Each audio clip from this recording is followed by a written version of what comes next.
Baik, assalamualaikum warahmatullahi wabarakatuh. Selamat pagi teman-teman. Di sini saya akan menjelaskan tentang perencanaan pembangunan. Sebelum saya lanjutkan menjelaskan materi perencanaan pembangunan, terlebih dahulu saya akan memperkenalkan diri saya.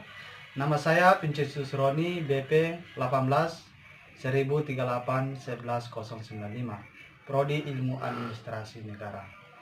Untuk mempersingkat waktu, langsung saja ke materinya. Kita lihat tentang perencanaan pembangunan. Yang pertama itu pengertian perencanaan pembangunan.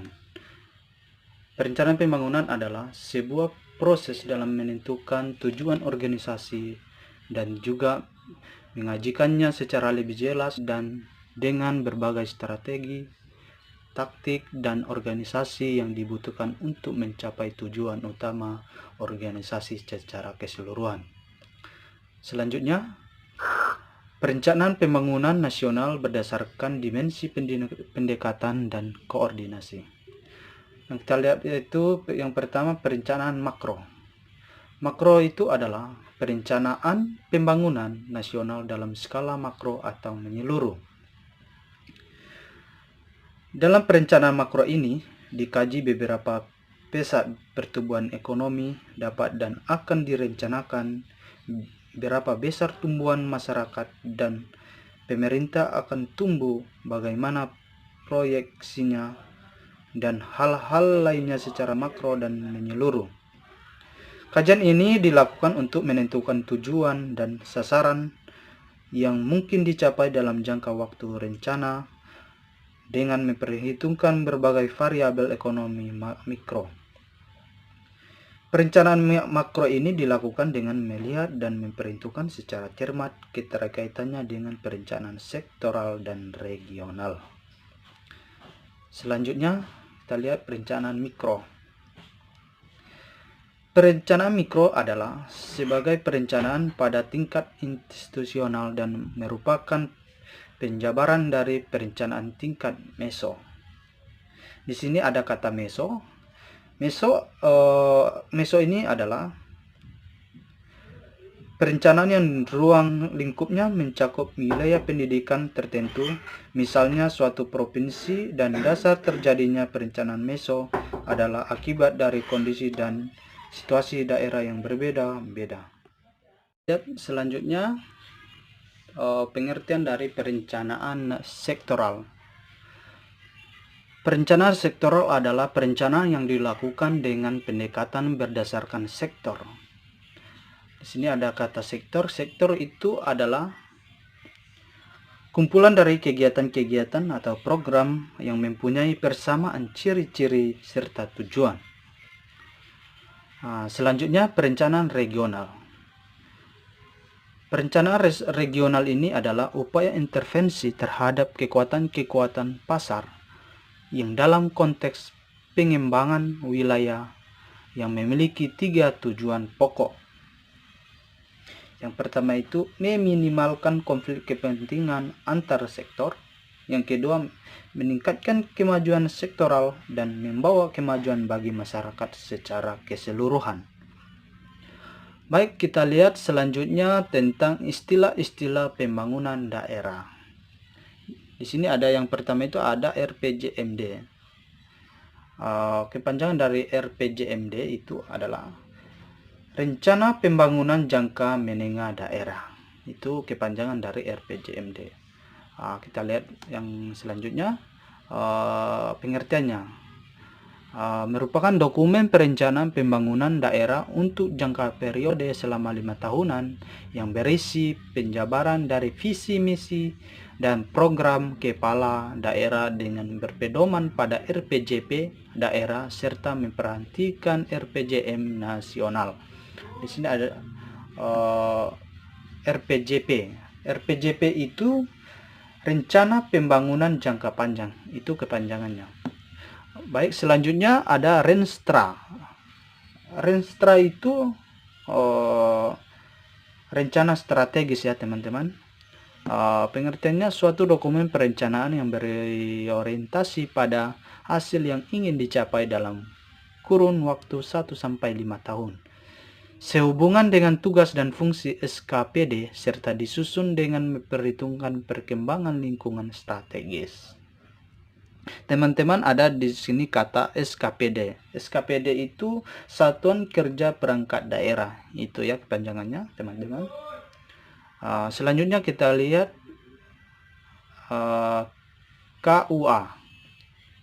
KUA ini kebijakan umum APBD atau KUA adalah dokumen yang membuat kebijakan bidang pendapatan, belanja, dan pembiayaan serta asumsi yang mendasarinya untuk periode 1 tahun. Selanjutnya ada PPAS. PPAS ini singkatan dari Prioritas Plafon Anggaran Sementara. Adalah rencana program prioritas dan patokan batas maksimal anggaran yang diberikan kepada Satuan Kerja Perangkat Desa atau SKPD disingkatnya, teman-teman. Selanjutnya kita lihat Renja. Renja ini adalah dokumen perencanaan untuk periode 1 tahun yang membuat kebijakan, program, dan kegiatan pembangunan baik yang dilaksanakan langsung oleh pemerintah daerah maupun yang ditempuh dengan mendorong partisipasi masyarakat. Selanjutnya teman-teman, RKA. Kita lihat RKA. RKA ini adalah Rencana Kerja dan Anggaran, itu kepanjangannya.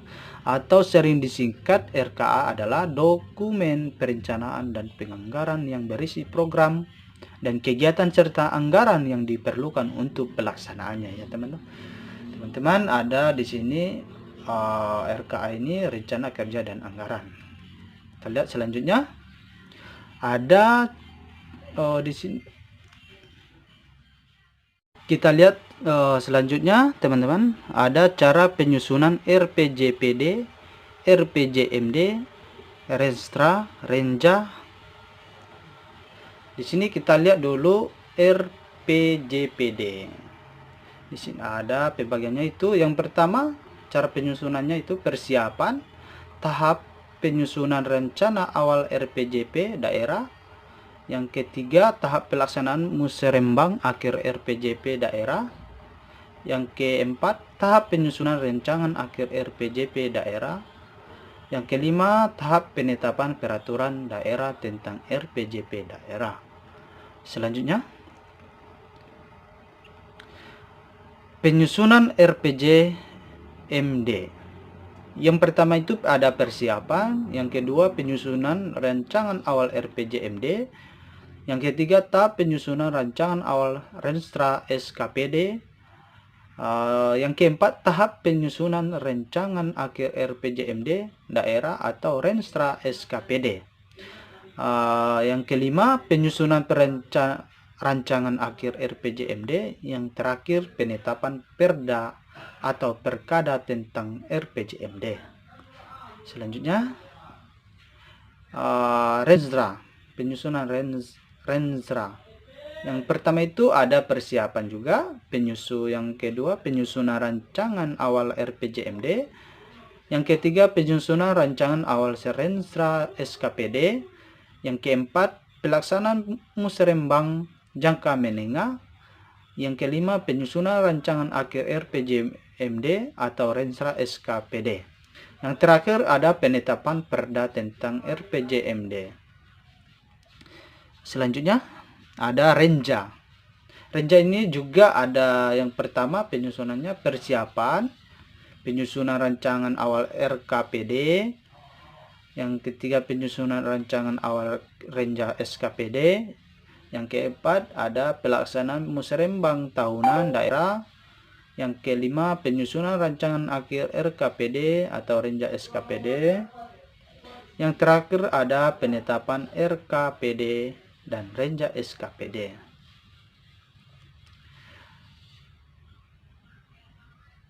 Baik, mungkin cuma ini yang bisa saya sampaikan. Apabila ada penjelasan yang kurang paham, teman-teman, mohon maaf. Atau ada kalimat yang salah, saya mohon maaf.